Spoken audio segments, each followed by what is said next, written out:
Gila guys, pernah nggak lo bayangin duit 400 triliun rupiah? Kalau lo tumpuk itu duit, mungkin tingginya bisa ngelewati puncak Gunung Semeru. Dan sekarang, rezim baru mau ngebakar duit segede itu cuma buat urusan perut. Namanya sekarang keren, Program Makan Bergizi Gratis atau MBG. Tapi, dengerin gue, jangan telan mentah-mentah narasi demi anak bangsa yang ada di TV. Di balik piring plastik berisi nasi dan ayam goreng itu, ada pertaruhan geopolitik, resiko kebangkrutan fiskal, dan potensi bancakan elit yang baunya udah kecium sampai Singapura. Skakmatnya gini bro, apakah ini investasi buat IQ orang Indonesia? Atau cuma skema buat nyelamatin bisnis susu dan logistik para kroni? Hari ini, kita bedah sampai ke tulang-tulangnya. Siapkan kopi lo, karena kalau lo nggak nonton sampai habis, lo bakal jadi orang paling lugu saat pajak lo naik jadi 12% tahun depan buat bayarin makan siang anak orang lain.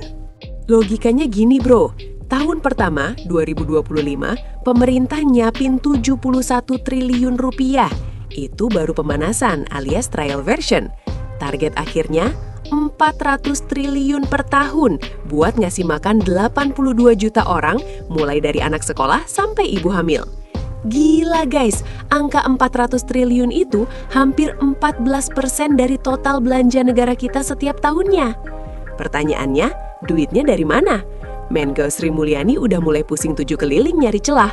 Defisit anggaran dipaksa melebar mendekati ambang batas 3% PDB. Artinya apa? Kita bakal nambah utang. Kita pinjam duit ke asing buat beli nasi dan telur. Secara ekonomi, ini beresiko tinggi. Kalau pertumbuhan ekonomi kita macet di 5% dan beban bunga utang terus naik, MBG ini bisa jadi bom waktu yang bakal meledak di tangan generasi lo nanti. Belum lagi rencana kenaikan PPN jadi 12% di 2025. Secara nggak langsung, lo yang kerja kantoran dipajakin lebih tinggi cuma buat mensubsidi program yang manajemennya masih belum jelas. Ini redistribusi kekayaan atau pemerasan halus atas nama kemanusiaan.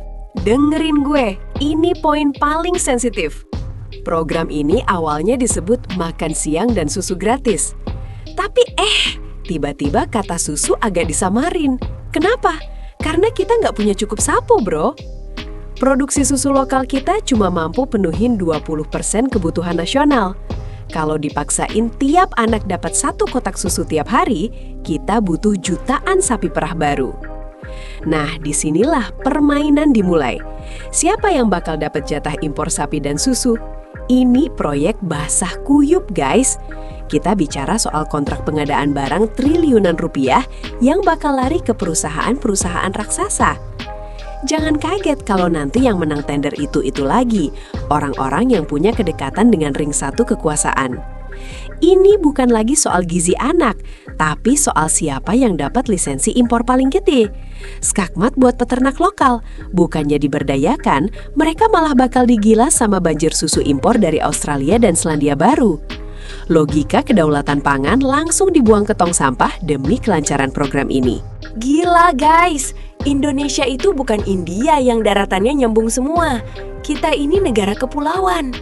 Gimana cara lo mastiin anak di pelosok pegunungan tengah Papua dapat asupan protein yang sama segarnya dengan anak di Jakarta Selatan? Logistiknya itu nightmare bro. Logikanya gini, pemerintah harus ngebangun ribuan dapur satuan pelayanan di seluruh kecamatan.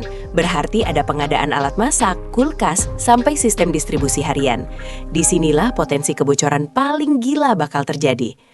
Di level pusat mungkin datanya rapi, tapi di level desa, apa jaminannya daging ayamnya nggak disunat jadi ceker ayam? Apa jaminannya telurnya nggak busuk di jalan? Tanpa pengawasan digital yang super ketat, MBG cuma bakal jadi lahan korupsi baru bagi oknum birokrasi daerah. Lo bayangin, bansos aja dikorupsi sampai menterinya masuk penjara. Apalagi program makan harian yang uangnya muter tiap hari tanpa henti. Ini bukan cuma proyek makanan, ini mega proyek infrastruktur dapur yang rawan diselewengkan. Oke, sekarang kita fair-fairan. Kenapa Prabowo ngotot banget sama program ini?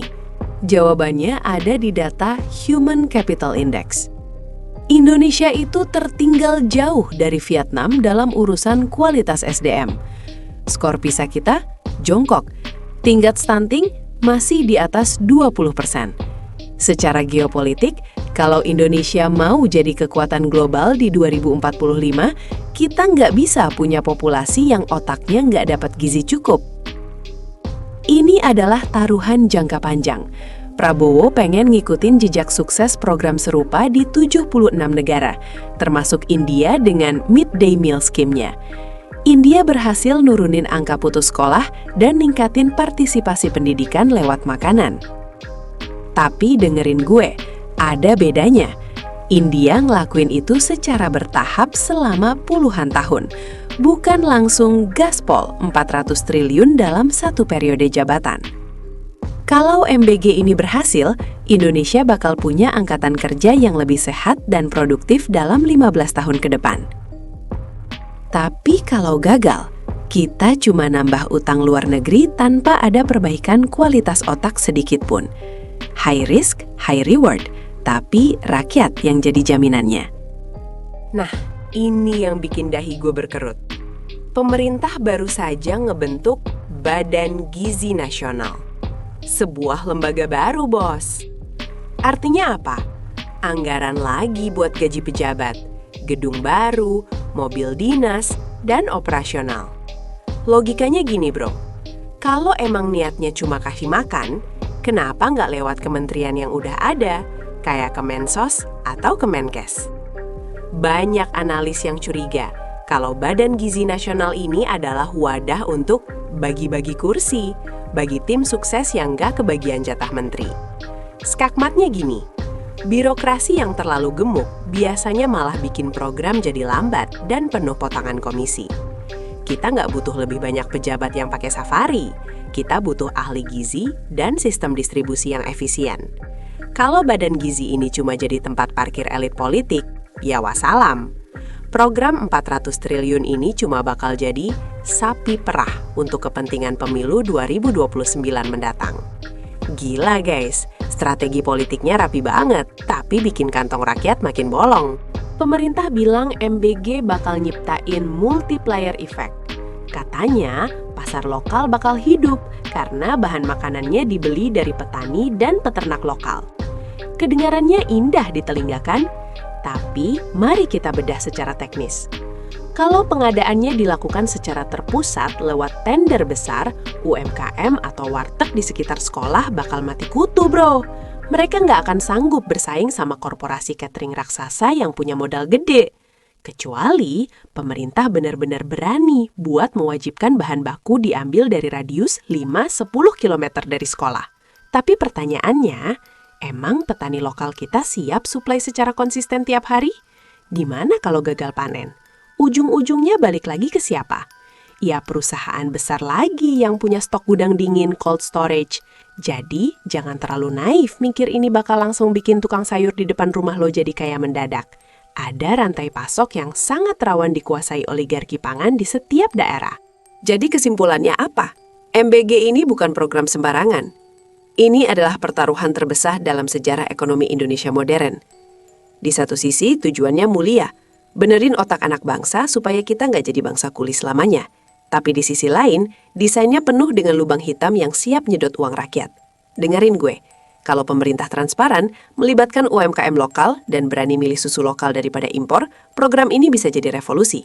Tapi kalau MBG cuma jadi tameng buat menaikkan pajak, nambah utang dan ngasih proyek ke teman-teman elit, maka ini adalah perampokan APBN paling sopan yang pernah ada. Gila guys, kita semua lagi nonton eksperimen sosial skala raksasa. Skakmatnya buat kalian para penonton. Jangan cuma senang dapat makan gratis, tapi pantau terus kemana setiap perak uang pajak kalian lari. Karena di dunia ini, there is no such thing as a free lunch. Seseorang harus bayar, dan orang itu adalah kita. Lewat pajak, lewat inflasi, dan lewat masa depan anak cucu kita yang dibebani utang. Logikanya simple. Kalau lo nggak kritis sekarang, jangan komplain kalau 5 tahun lagi harga beras langit, tapi anak sekolah cuma dapat makan nasi aking. Gue udah kasih faktanya. Sekarang tinggal lo yang mutusin. Ini harapan atau jebakan? Share video ini ke teman lo yang masih mikir makan gratis itu beneran gratis. Gue cabut.